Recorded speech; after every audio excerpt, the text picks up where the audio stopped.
ತೀರ್ಮಾನವನ್ನ ಕೈಗೊಳ್ತೀವಿ, ಅಂತಿಮ ವಿಧಿವಿಧಾನ ಯಾವಾಗ, ಎಲ್ಲಿ, ಯಾವ ರೀತಿಯಾಗಿ ಅಂತ ಹೇಳಿ ಬಹುತೇಕ ಸೋಮವಾರ ಅಂತಿಮ ವಿಧಿವಿಧಾನ ಅಂತ ಹೇಳ್ತಾ ಇದ್ರು. ಇನ್ನು ನರೇಂದ್ರ ಮೋದಿ ಅವರು, ದೇಶದ ಪ್ರಧಾನಿ, ಸಂತಾಪ ಸೂಚಿಸಿರುವ ಸಾಮಾಜಿಕ ಜಾಲತಾಣದ ಪೋಸ್ಟ್ ಅನ್ನ ನೀವು ಗಮನಿಸ್ತಾ ಇದ್ದೀರಿ.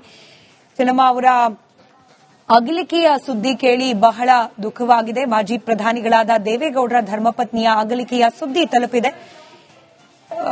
ಮಾನವೀಯತೆ ಹಾಗೆ ಜೀವನೋತ್ಸಾಹ ಅವರಲ್ಲಿ ಸದಾ ಇತ್ತು ಅನ್ನೋದನ್ನ ನಾನು ಕೇಳಿದ್ದೇನೆ.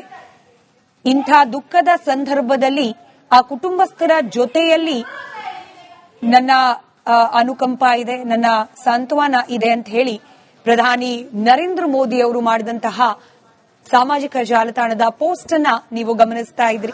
ಪಕ್ಷಾತೀತವಾಗಿ ರಾಜಕೀಯ ಗಣ್ಯರು, ನಾಯಕರು ಸಂತಾಪವನ್ನ ಸೂಚಿಸ್ತಾ ಇದ್ದಾರೆ. ದೇವೇಗೌಡರ ಕುಟುಂಬಸ್ಥರಿಗೆ ಸಮಾಧಾನವನ್ನ ಹೇಳೋ ಪ್ರಯತ್ನವನ್ನ ಮಾಡ್ತಾ ಇದ್ದಾರೆ. ಇನ್ಫ್ಯಾಕ್ಟ್ ರಿಪಬ್ಲಿಕನ್ನರ ಜೊತೆಯಲ್ಲೂ ಕೂಡ ಕಾಂಗ್ರೆಸ್ನ ಅನೇಕ ನಾಯಕರು ತಮ್ಮ ಅನುಭವಗಳನ್ನ, ಚೆನ್ನಮ್ಮ ಅವರ ಜೊತೆಗಿನ ಅನುಭವಗಳನ್ನ, ಹಾಗೆ ಅವರು ಗಮನಿಸದಂತೆ ಚೆನ್ನಮ್ಮ ಯಾವ ರೀತಿ ಅನ್ನೋದರ ಬಗ್ಗೆ ಮಾತನಾಡಿದ್ರು.